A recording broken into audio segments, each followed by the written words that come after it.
या ठिकाणी एकच मिनिट सांगतो.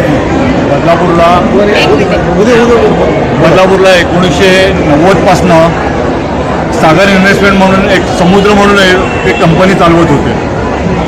ते व्याज व्यवस्थित देत होते, बँकांपेक्षा जास्त दराने व्याज मिळत होते. त्यामुळे लोक त्यांच्याकडे गुंतवणूक करत होते. त्यांचा म्युच्युअल फंडाचा आणि याचा त्याचा बिझनेस होता, शेअर मार्केट ट्रेडिंग किंवा 8 नोव्हेंबर 2016 रोजी मोदी साहेबांनी नोटबंदी केली. तोपर्यंत त्यांच्याकडे लोकांनी FD आणि याच्यात बरेच पैसे ठेवलेले, त्याला रेग्युलर व्याज मिळत होतं. असं कधीही झालं नाही की त्यांच्याकडनं व्याजाची तारीख चुकली किंवा चेक बाउन्स झाले, असं काही झालं नाही.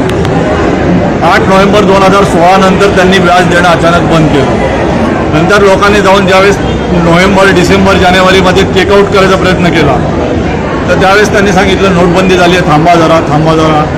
नंतर त्यांनी मार्च इयर एंडिंगचं कारण सांगितलं. मार्च नंतर मार्च एंडिंग झालं की मी तुम्हाला काहीतरी व्यवस्था करतो म्हणून सांगितलं आणि एप्रिलमध्ये त्यांनी हात वरती केले. नंतर लोकांनी बराच प्रयत्न केला बदलापूर पोलीस स्टेशनला तक्रार नोंदवायचा. तर राजभोज म्हणून PSI होते, ते त्यांना पूर्णपणे मॅनेज झालेले, त्यांनी इथे तक्रार घेतली नाही. नंतर जाऊन 17 मे 2017 रोजी योगेश पवार यांनी पहिली FIR ठाणा EOWकडे नोंदवली. इथं गुन्हा नोंदवल्यानंतर तो गुन्हा पहिल्यांदा ज्यावेळेस पहिली हे झाली तो 170 कोटीचा 3500 लोकांची इन्व्हेस्टमेंट त्याच्यात अडकलेली आहे. 170 कोटीची 3500 लोकांची इन्व्हेस्टमेंट लक्षात ठेवा. हे बदलापूरचेच आहेत का इतरही शहर? हे बदलापूर व्यतिरिक्त पण आणखीन काही शहरातले आहेत. त्यांचे ॲड्रेस तुम्हाला सगळं त्या लिस्टमध्ये 3500च्या लिस्टमध्ये सर्च केलं तर मिळू शकतात. ती गव्हर्नमेंट अफेअर्स कोर्टात दिलेली आहे. पुढे काय झालं त्याच्यामध्ये? त्याच्यानंतर पोलिसांकडे ज्यावेळेस तक्रार गेली तर पोलिसांनी या गोष्टीवर पहिले एवढं काही चालढकल करायचा प्रयत्न केला. त्याच्यातला मुख्य आरोपी श्रीराम समुद्र तो फरार राहिला 1 वर्ष. त्याच्या आईवडिलांना जामीन झाला दरम्यानच्या काळात कल्याण कोर्टातनं आणि श्रीराम कोर्टाचा जामीन 1 वर्षानंतर बरोबर कोर्टाने मुंबई हायकोर्टाने रिजेक्ट केला, फेटाळला. त्याच्यानंतर तो पोलिसांपुढे हजर झाला. पोलिसांनी जरी त्याला कायदेशीररित्या अटक केलेली आम्ही तरी तो हजर झालेला होता. परंतु या सगळ्या याच्यात पोलिसांनी जी 170 कोटीच्या अगेन्स्ट प्रॉपर्टी जी जमा करायला पाहिजे ती फक्त त्यावेळेस DCP हे होते भाजीपाकरे संदीप भाजीपाकरे, त्यांनी 39 प्रॉपर्टीज जमा केल्या म्हणून दाखवल्या आणि 2 कोटीचे त्याचे शेअर्स आहेत त्यावेळेच्या व्हॅल्यूनुसार आणि 2 कोटीच्या आसपास बँकेतली FD हे एवढं त्यांनी बँकेत जमा केलेलं दाखवलेलं आणि एवढं पुरावा दिला. आणि हे सगळं झाल्यानंतर आता ही कल्याण कोर्टात केस दाखल झाली. कल्याण कोर्टात केस दाखल झाल्यानंतर श्रीराम समुद्र हा मुख्य आरोपी ठरवला गेला. त्याला जामीन होत नव्हता. कोविडच्या काळात श्रीराम समुद्र तुम्हाला माझे कोविड काळात कोर्टाने बरेच केसेस सोडलेले होते पण MPIDच्या गुन्ह्यातल्या लोकांना जामीन झाला नव्हता. श्रीराम समुद्रने त्यावेळेस प्रयत्न केला की मला जामीन व्हायला. तो जेलमध्ये होता त्याने प्रयत्न केला. त्याने तिथं दाखवताना असं दाखवलेलं आहे की ज्याचं आम्ही तुम्हाला आता जजमेंट कॉपी दिलेली आहे की 17 कोटीचा घोटाळा आहे आणि त्याच्या अगेन्स्ट त्याने 15 कोटी जमा केलेले आहे. हे ऑफिशियली जजमेंट कॉपीमध्ये आले म्हणून त्याला जामीन झाले. तर त्याने सरकारची फसवणूक केलेली आहे. आम्ही त्याच्यानंतर ज्यावेळेस कोविड संपला त्याच्यानंतर आम्ही अटर्नी म्हणजे महाराष्ट्राचे मुख्य जे आहे कोर्टाचे हे आहेत नाही वकील आहेत ते आधी अभिवक्ता म्हणतात त्यांचे सराफ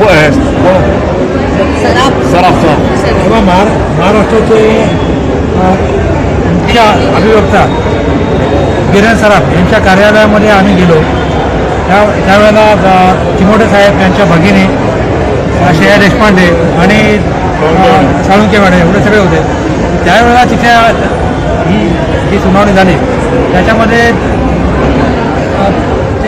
तिकडे ज्या मॅडम होत्या त्यांनी सांगितलं की बाबा काय आम्ही त्यांच्यासमोर सांगितलं की बाबा हा आरोपी जप्त केलेल्या प्रॉपर्टीमध्ये राहतो. जप्त केलेल्या प्रॉपर्टीमध्ये कोणी राहू शकत नाही.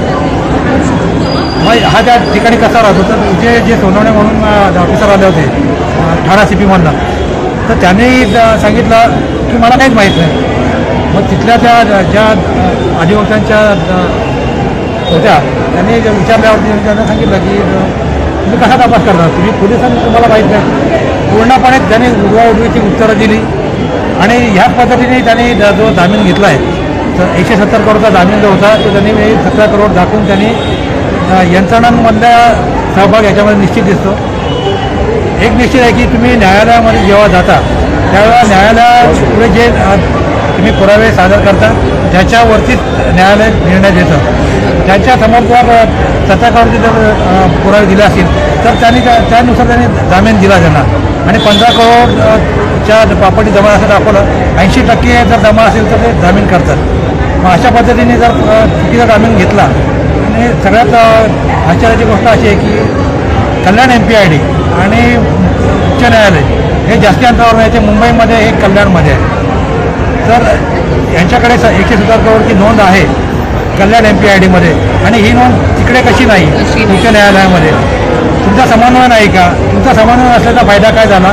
या आरोपीने घेतला, कोविड पिरियडचा फायदा घेतला. बरं, हे करताना तिथले पोलीस अधिकारी त्यांना माहिती देणारे ह्या लोकांनी चुकीची माहिती कशी दिली, मॅनेज होऊन दिली का कशी दिली, या सगळ्याचा तपास गृह खात्यातर्फे व्हायला पाहिजे आणि ह्या व्यक्तीला आणि याच्या फॅमिलीला ह्या सोपास्टिका ह्या निवासस्थानावरनं बाहेर काढलं पाहिजे. आणि इतर ज्या प्रॉपर्टी आहेत 39 प्रॉपर्टी ज्या संदीप भाजीपाकरे यांनी टाइम्स ऑफ इंडियामध्ये डिक्लेअर केल्या होत्या, त्या प्रॉपर्टीज जे शेअर आहेत शेअर मार्केटमध्ये त्यावेळेला 2 करोडची व्हॅल्यू दाखवली. आता शेअर मार्केट अप आहे, त्या अप झालेल्या मार्केटमध्ये त्याचा व्हॅल्यू निश्चित वाढलेला आहे. ज्या ज्या प्रॉपर्टीज आहेत त्यावेळेला समजा 5 लाखाची प्रॉपर्टी आज त्या प्रॉपर्टीची किंमत 50 लाख झाले. असे सगळे पैसे आम्हाला कधी मिळू शकतील ज्यावेळेला ह्या प्रॉपर्ट्यांचा लिलाव हा महाराष्ट्र लेवलवरती आणि चांगल्या वृत्तपत्रांमध्ये जाहिरात दिल्यावरती करावा आणि आम्हाला त्याच्यासाठी अवगत करावं.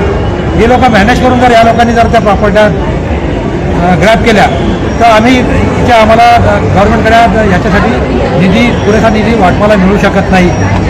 ह्यासाठी गव्हर्नमेंटनी जो पब्लिक प्रॉसिक्युटर चांगला द्यावा, त्याच्यानंतर त्यांनी पब्लिक प्रॉसिक्युटरचा चांगला द्यावा, पण फास्ट ट्रॅकवरती ही केस घ्यावी. वयोवृद्ध नागरिकांचा गुंतवणूकदारांच्या वयाचा विचार करून ही केस फास्ट ट्रॅकवरती द्यावी ही आम्ही सर्व नम्र विनंती सगळ्यांना करतोय. 100च्या वरती लोक न्याय न मिळता स्वर्गवासी झालेले आहेत. हा 100चा आकडा तुम्हाला 200 वरती न्यायचा आहे का?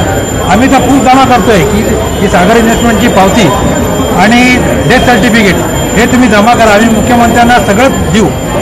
आम्ही माननीय पंतप्रधान आणि सर्वोच्च न्यायालयाचे न्यायाधीश यांना पण आम्ही या निवेदनाची कॉपी देतो. त्यांना अवगत करतो की खालती काय चालू आहे. जर काम आम्हाला कोणालाही सन्मान्य न्यायालयाला कोणालाही आम्हाला दोष द्यायचा नाही आहे.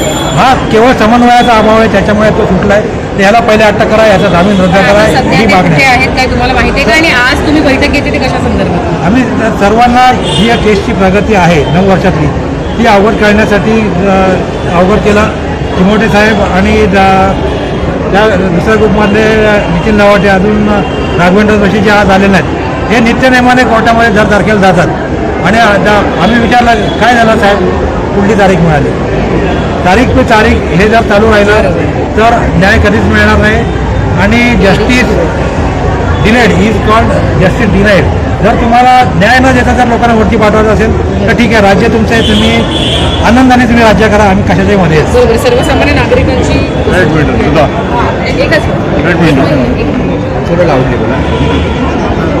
खरंच म्हणजे इतके लोकांची फसवणूक करून देखील कोरोनामध्ये 170 करोडचा जो फ्रॉड आहे तो 17 करोड दाखवून जामीन मिळवलाय.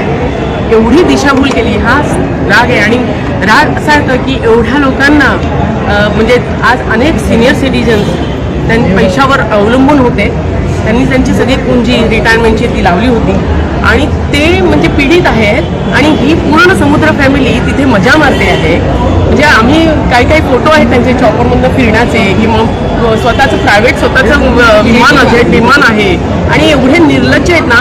ह्या म्हणजे मी त्यावेळेस नव्हती पण ह्या मॅडम जेव्हा कोर्टात गेलेल्या आणि तेव्हा समुद्र ह्यांना उद्देशून म्हणाले होते, मॅडम बोला.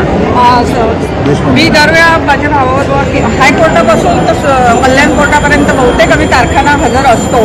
मला सांगायचं असं आहे की कंटेम्प्ट ऑफ कोर्ट या मॅटरमध्ये झालेलंच आहे. कोर्टाची फसवणूक झालेली आहे. दुसरं म्हणजे मुख्यमंत्र्यांकडून निवेदन दिल्यानंतरही कुठल्याही प्रकारे 2 वर्षात काहीही पावलं उचलल्या गेल्या नाहीत.